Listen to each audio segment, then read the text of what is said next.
Hi dear Saint Albert's College Ernakulam 2024 അവരുടെ UGയുടെയും PGയുടെയും admission start ചെയ്തിട്ടുണ്ട്.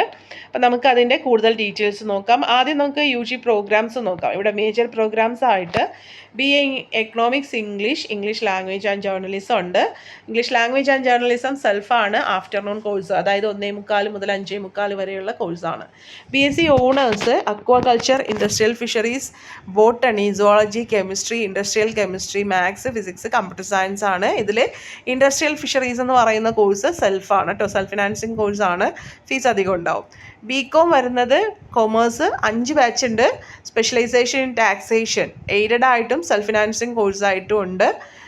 പിന്നെ കമ്പ്യൂട്ടർ ആപ്ലിക്കേഷൻ അതും സെൽഫാണ്. ആൻഡ് കോർപ്പറേഷൻ എന്ന് പറയുന്നതും സെൽഫ് തന്നെയാണ്.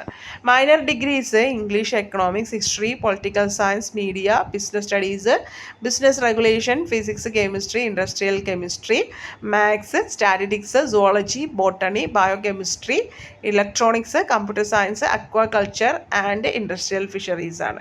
ഇനി ഇവിടെ BO കോഴ്സുകളും ഉണ്ട് കേട്ടോ. അതിന് മുമ്പ് BBA ഉണ്ട്. BBA ഇവിടുത്തെ 3 വർഷത്തെ ഡിഗ്രി തന്നെയാണ്. 3 ഇയർ UG പ്രോഗ്രാം. ചില വർഷത്ത് BBA 4 ഇയേഴ്സ് ഓണേഴ്സ് ആക്കി മാറ്റിയിട്ടുണ്ട്. നമ്മൾ SH ഒക്കെ നോക്കി ഇപ്പോൾ കണ്ടായിരുന്നല്ലോ, 4 വർഷത്തെ കോഴ്സാണ്. പക്ഷേ ഇവിടെ BBA 3 വർഷത്തെ കോഴ്സായിട്ട് തന്നെയാണ്. 2 ബാച്ച് ഉണ്ട്, പക്ഷേ സെൽഫ് ഫിനാൻസിങ് കോഴ്സായിട്ടാണ് കേട്ടോ. പിന്നെ BVOC പ്രോഗ്രാംസ് വരുന്നത്, BVOC എല്ലാം സെൽഫ് ഫിനാൻസിങ് കോഴ്സാണ്. മിക്കതും ആഫ്റ്റർനൂൺ കോഴ്സുകളാണ്. അതായത് 1:45 മുതൽ 5:45 വരെയുള്ള ടൈമിലാണ് മിക്ക കോഴ്സുകളും വരുന്നത്. അപ്പോൾ BVOC വരുന്ന കോഴ്സുകൾ professional accounting and taxation, logistic management, retail management, travel and tourism, പിന്നെ medical and psychiatric social work, fitness management and personal training, അതായത് സ്പോർട്സ് ക്യാമ്പസ് കലൂർ വെച്ചിട്ടാണ് നടത്തുന്നത്. Sports nutrition and physiotherapy, renewable energy, commercial aquaculture, software development, journalism and mass communication, ഇതെല്ലാം തന്നെ BO കോഴ്സുകളാണ്, self financing കോഴ്സുകളാണ്. ഇനി ഇവിടെ 5 വർഷത്തെ 5 ഇയർ ഇൻ്റഗ്രേറ്റഡ് MSc പ്രോഗ്രാം നമ്മൾ +2 കഴിഞ്ഞിട്ട് ചെയ്യാവുന്നതാണ്. ബേസിക് സയൻസ്, സ്റ്റാറ്റിസ്റ്റിക്സ് ആണ് ഇവിടുത്തെ കോഴ്സ് വരുന്നത് കേട്ടോ. പിന്നെ ഇവിടെ ഇവർ പ്രത്യേകം എടുത്ത് പറയുന്നുണ്ട്, തേർഡ് പാർട്ടി അഡ്മിഷനൊന്നുമില്ല, എല്ലാം വെബ്സൈറ്റ് വഴിയാണ്, മീഡിയേറ്റേഴ്സും ഏജൻസീസ് ഒന്നുമില്ല എന്നുള്ള കാര്യം എടുത്ത് പറയുന്നുണ്ട്. അപ്പോൾ നമുക്ക് ഇവിടുത്തെ അഡ്മിഷൻ കാര്യങ്ങൾ ബാക്കി നോക്കാം. അപ്പോൾ നമ്മുടെ ഇതിൻ്റെ വെബ്സൈറ്റ്, ആൽബർട്ട്സിൻ്റെ വെബ്സൈറ്റ് alberts.edu.in എന്നുള്ള വെബ്സൈറ്റാണ്. അപ്പോൾ അതിൽ നിങ്ങൾക്ക് ഈ ഒരു വെബ്സൈറ്റിൽ തന്നെ ഇതിൻ്റെ കാര്യങ്ങൾ കാണാനായിട്ട് സാധിക്കും. ഓപ്പൺ ഫോർ രജിസ്ട്രേഷൻ ഉണ്ട്. UG പ്രോഗ്രാംസിൽ ക്ലിക്ക് ചെയ്തിട്ടുണ്ടെങ്കിൽ നമുക്ക് ഇവിടെ ഇപ്പോൾ നമ്മൾ കണ്ടില്ലേ അതെല്ലാം കാണാൻ പറ്റും. PG പ്രോഗ്രാംസ് ആണെങ്കിൽ PG പ്രോഗ്രാംസിൽ ക്ലിക്ക് ചെയ്യുക. ഓക്കെ, ഇനി പ്രോസ്പെക്ടസ് വേണം എന്നുണ്ടെങ്കിൽ പ്രോസ്പെക്ടസിൽ ക്ലിക്ക് ചെയ്യുക. നമ്മളിപ്പോൾ കണ്ട ഈ പ്രോഗ്രാംസിൻ്റെ ലിസ്റ്റ് ഈ പ്രോസ്പെക്ടസിന് തൊട്ട് മുമ്പ് കിടക്കുന്ന പ്രോഗ്രാംസ് എന്നുള്ള ഇതിൽ ക്ലിക്ക് ചെയ്താലാണ് കാണാൻ പറ്റുക കേട്ടോ. ഇനി ഓപ്പൺ ഫോർ രജിസ്ട്രേഷൻ എന്നുള്ളിടത്ത് നിങ്ങൾ ക്ലിക്ക് ചെയ്തിട്ടുണ്ടെങ്കിൽ ആ ഒരു രജിസ്ട്രേഷൻ ആയിട്ടുള്ള ആ വിൻഡോ ഓപ്പൺ ആവും. ഓക്കെ, നിങ്ങൾ പ്രോസ്പെക്ടസ് എന്തായാലും വായിച്ച് നോക്കണം കേട്ടോ. ഇവിടുത്തെ ഈ ഒരു ആൽബർട്ട്സ് നിങ്ങൾക്ക് അറിയാമല്ലോ, ഓട്ടോണമസ് ആണ്. സോ കോളേജിൻ്റെ വെബ്സൈറ്റ് വഴിയാണ് അപ്ലൈ ചെയ്യേണ്ട കാര്യമൊക്കെ നിങ്ങൾക്കറിയാം. അതിൻ്റെ UG ഫോമിൻ്റെ 3 സ്റ്റെപ്പായിട്ടാണ് ഇവർ പറയുന്നത്. ആദ്യത്തെ സ്റ്റെപ്പ് നമ്മുടെ രജിസ്ട്രേഷനാണ്. അതായത് നമ്മളെപ്പോഴും പറയുന്ന പോലെ നമ്മുടെ പേര്, date of birth, mail, phone നമ്പറൊക്കെ വെച്ചിട്ടുള്ള ഒരു രജിസ്ട്രേഷൻ. അപ്പോൾ ആ രജിസ്ട്രേഷൻ എപ്പോഴും പറയണ പോലെ ഫോൺ നമ്പറും മെയിൽ IDയും നമ്മുടെ വിളിച്ചാൽ കിട്ടുന്ന മെയിൽ വന്നാൽ അറിയുന്നതായിരിക്കാൻ ശ്രദ്ധിക്കുക. അതൊന്നും ഇനിയും മാറ്റാൻ പറ്റില്ല. അപ്പോൾ നമ്മുടെ അഡ്മിഷൻ കഴിയണ വരെ നമ്മുടെ കയ്യിൽ ഉണ്ടാവണം. സോ ഫസ്റ്റ് സ്റ്റെപ്പ് രജിസ്ട്രേഷനാണ്. രജിസ്ട്രേഷൻ ഇതിൽ വരുന്ന ആ ഒരു ഫസ്റ്റ് സ്റ്റെപ്പിൽ വരുന്ന കാര്യങ്ങൾ നിങ്ങളുടെ പേര്, house number, Aadhaar number, blood group, mail ID, mobile number, date of birth, gender, mother tongue, religion, community, ഇതുണ്ട്. ഇവിടെ സെലക്ട് ഉണ്ട്. അതിലൊക്കെ നിങ്ങളൊന്ന് ഡ്രോപ്പ് ഡൗൺ ചെയ്താൽ മതി ഏതാണ് കമ്മ്യൂണിറ്റി എന്നുള്ളത്. ഇവിടെ ഇതുണ്ട്. നിങ്ങൾ ഈ ഫോണിൽ ചെയ്യാതിരിക്കാൻ നോക്കാട്ടോ. ലാപ്പിലോ ഡെസ്ക്ടോപ്പിലോ ഒക്കെ ആയിട്ട് നിങ്ങൾ രജിസ്ട്രേഷൻ ചെയ്യുക. കാരണം ഫോണിൽ ചിലപ്പോൾ നമുക്ക് ഈ ഒരു കമ്മ്യൂണിറ്റിയുടെയൊക്കെ ആ ഡ്രോപ്പ് ഡൗൺ കിട്ടാൻ കുറച്ച് പാടുണ്ടാവും. കാറ്റഗറി ഏതാണ് ഇതൊക്കെ നിങ്ങളുടെ SSLC സർട്ടിഫിക്കറ്റിലുണ്ടാവും. അത് നോക്കി അങ്ങ് ഫില്ല് ചെയ്താൽ മതി. ഓക്കെ, ഫാദറിൻ്റെ പേര്, ഒക്യുപ്പേഷൻ, മൊബൈൽ നമ്പർ, മദറിൻ്റെ പേര്, ഒക്യുപ്പേഷൻ, ആനുവൽ ഇൻകം, അതൊക്കെ ഇമ്പോർട്ടൻ്റ് ആണ്. നിങ്ങളുടെ റേഷൻ കാർഡിലോ അല്ലെങ്കിൽ നിങ്ങൾക്ക് ഇൻകം സർട്ടിഫിക്കറ്റോ OBC സർട്ടിഫിക്കറ്റോ ഒക്കെ ഉണ്ടെങ്കിൽ അതിനനുസരിച്ചിട്ട് കൊടുക്കുക.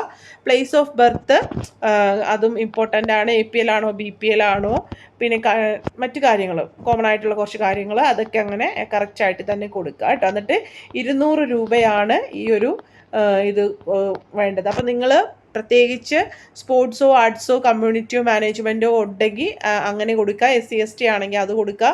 ഫിസിക്കലി ചലഞ്ചഡ് ആണെങ്കിൽ അത് ടിക്ക് ചെയ്ത് കൊടുക്കുക കേട്ടോ. അപ്പോൾ ബാക്കി ഈ ഡിക്ലറേഷൻ ഇത് ചെയ്തിട്ട് ഓക്കെ അടുത്ത പേജിലേക്ക് നിങ്ങൾ പോകാൻ പറ്റും. ഇതൊക്കെ ഫില്ല് ചെയ്ത് ഡിക്ലറേഷൻ. ഇപ്പോൾ സെക്കൻഡ് സ്റ്റെപ്പ് എന്ന് പറയുന്നത് പേയ്മെൻറ്റ് ചെയ്യാന്നുള്ളതാണ് കേട്ടോ. നിങ്ങൾ രജിസ്റ്റർ ചെയ്ത് കഴിയുമ്പോൾ നിങ്ങളുടെ പ്രൊഫൈൽ നിങ്ങൾക്ക് ലോഗിൻ ചെയ്യാനുള്ള ലിങ്ക് ഇത് കിട്ടും. അത് ലോഗിൻ ചെയ്തതിന് ശേഷം പേയ്മെൻറ്റ് ചെയ്യാന്നുള്ളതാണ് ഇവർ പറയുന്നത്. മൂന്നാമത്തെ കാര്യം നിങ്ങളുടെ ആ ഒരു മാർക്കൊക്കെ വച്ചിട്ട്, ഇപ്പോൾ മാർക്ക് വരാത്തവർക്ക് വേണമെങ്കിൽ ആദ്യത്തെ 2 സ്റ്റെപ്പ് ചെയ്തിടാം. മൂന്നാമത്തെ സ്റ്റെപ്പ് മാർക്ക് വന്നിട്ട് ചെയ്താലും മതിയാവും. വീണ്ടും ലോഗിൻ ചെയ്തിട്ട് ചെയ്യാൻ പറ്റും. അതല്ല നിങ്ങൾക്ക് ഒരുമിച്ച് ഇവരിപ്പോൾ ലാസ്റ്റ് ഡേറ്റ് ഞാൻ ഒന്ന് നോക്കട്ടെ, ഞാൻ അത് കണ്ടില്ല ലാസ്റ്റ് ഡേറ്റ് എന്തെങ്കിലും ഇട്ടിട്ടുണ്ടോ എന്നുള്ളത്. അപ്പം അങ്ങനെ ഉണ്ടെങ്കിൽ ലാസ്റ്റ് ഡേറ്റിന് മുമ്പ് എന്തായാലും CBSEയുടെ റിസൾട്ട് വരുന്ന വരെ ഒരുപക്ഷെ നിങ്ങൾക്ക് ചെയ്യാൻ പറ്റും. ഈ ആൽബർട്ട്സ് ഒക്കെ എപ്പോഴും ഫസ്റ്റ് അലോട്ട്മെൻറ്റ് നടത്തുന്നവരാണ്. പിന്നെ ലാസ്റ്റൊക്കെ ആയാലും ഇവിടെ സീറ്റ് വേക്കൻസി ഒക്കെ ഉണ്ടാവാറുണ്ട് കേട്ടോ. അപ്പോൾ കുറച്ച് എല്ലാം നല്ല പക്ക നിങ്ങൾ വെബ്സൈറ്റ് ക്ലിയർ ആയിട്ട് നോക്കിയാൽ മതി. എല്ലാ കാര്യങ്ങളും അവർ വെബ്സൈറ്റിൽ ഇടാറുണ്ട്, എല്ലാ കാര്യങ്ങളും കറക്റ്റായിട്ട് ഇടാറുണ്ട്. അപ്പോൾ ഈ ഒരു 3 സ്റ്റെപ്പാണ് നമ്മൾ ചെയ്യേണ്ടത് കേട്ടോ. നമ്മൾ നോക്കട്ടെ ഇവരുടെ എന്തെങ്കിലും കിടക്കുന്നുണ്ടോ എന്ന് നോക്കട്ടെ കേട്ടോ. ഡേറ്റോ അങ്ങനെയുള്ള കാര്യങ്ങൾ, ലാസ്റ്റ് ഡേറ്റ് അങ്ങനെ എന്നും നിലവിൽ ഷെഡ്യൂളൊക്കെ അവർ പബ്ലിഷ് ചെയ്യാറുണ്ട്. പക്ഷേ നിലവിൽ ഷെഡ്യൂളൊന്നും വന്നതായിട്ട് എനിക്ക് കാണുന്നില്ല കേട്ടോ. Open for registration, UG programmes, prospectus അങ്ങനെ കാണിച്ചിട്ടുള്ളൂ. ഓക്കെ, നോക്കാം ഇവിടെ വേറെ എന്തെങ്കിലും നോട്ടിഫിക്കേഷൻ ഉണ്ടോ എന്നുള്ളതൊന്ന് നോക്കാം. ഷെഡ്യൂളോ അങ്ങനെ എന്തെങ്കിലും ഉണ്ടെങ്കിൽ നമുക്കൊന്ന് നോക്കുമ്പോൾ അറിയാനായിട്ട് സാധിക്കും. അല്ല, ഷെഡ്യൂളൊന്നും ഇപ്പോൾ നിലവിൽ അവർ പബ്ലിഷ് ചെയ്തിട്ടില്ല കേട്ടോ. അപ്പോൾ നിങ്ങൾ വെബ്സൈറ്റ് നോക്കുക, എല്ലാ കാര്യങ്ങളും അവർ വെബ്സൈറ്റിൽ പബ്ലിഷ് ചെയ്യാറുണ്ട്. അപ്പോൾ രജിസ്ട്രേഷൻ ഇപ്പോൾ ചെയ്യണവർക്ക് ചെയ്തിടാം.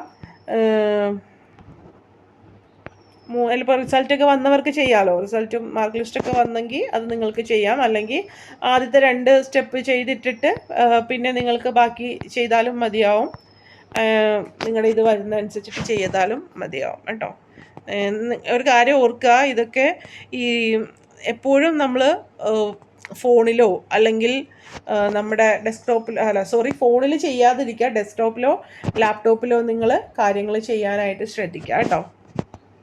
ഞാൻ ആ ഒരു ഷെഡ്യൂൾ എന്തെങ്കിലും ഉണ്ടോ എന്നുള്ളത് നോക്കാൻ വേണ്ടിയാണ് ഒന്ന് ട്രൈ ചെയ്യുന്നത് കേട്ടോ. ഞാനിപ്പോഴാണ് വെബ്സൈറ്റ് നോക്കിയപ്പോൾ ആപ്ലിക്കേഷൻ ഓപ്പൺ ആയ കാര്യം കണ്ടത്. അപ്പോൾ അങ്ങനെ ഒരു ഷെഡ്യൂൾ ഉണ്ടെങ്കിൽ നമുക്ക് ആ ഒരു ഷെഡ്യൂളും കൂടി പറയാമല്ലോ എന്ന് വിചാരിച്ചിട്ടാണ്. UG അഡ്മിഷൻ നോട്ടിഫിക്കേഷൻ കാണിക്കുന്നുണ്ട്, നമുക്ക് ഓക്കെ. 200 രൂപയാണ് ഫീസ് എന്നുള്ളത് നമ്മൾ പറഞ്ഞു. പക്ഷേ ഇവർ ഡേറ്റ് ഒന്നും പറഞ്ഞിട്ടില്ല കേട്ടോ. നോട്ടിഫിക്കേഷനിലും ലാസ്റ്റ് ഡേറ്റ് പറഞ്ഞിട്ടില്ല കേട്ടോ. ഓക്കെ, വീഡിയോ ഇഷ്ടമായെങ്കിൽ ലൈക്ക് ചെയ്യുക. നിങ്ങൾ വെബ്സൈറ്റ് നോക്കുക കേട്ടോ. അപ്പോൾ അവർ അനുസരിച്ചിട്ട് എന്തെങ്കിലും ഇടുന്നുണ്ടെങ്കിൽ നിങ്ങൾക്ക് അറിയാൻ സാധിക്കും കേട്ടോ. ഓക്കെ, ഫീസ് സ്ട്രക്ചർ ഇതിൽ കിടക്കുന്നുണ്ട് കേട്ടോ. നിങ്ങൾക്ക് ഫീസ് സ്ട്രക്ചർ വേണമെങ്കിൽ നോക്കാം. Okay, thank you.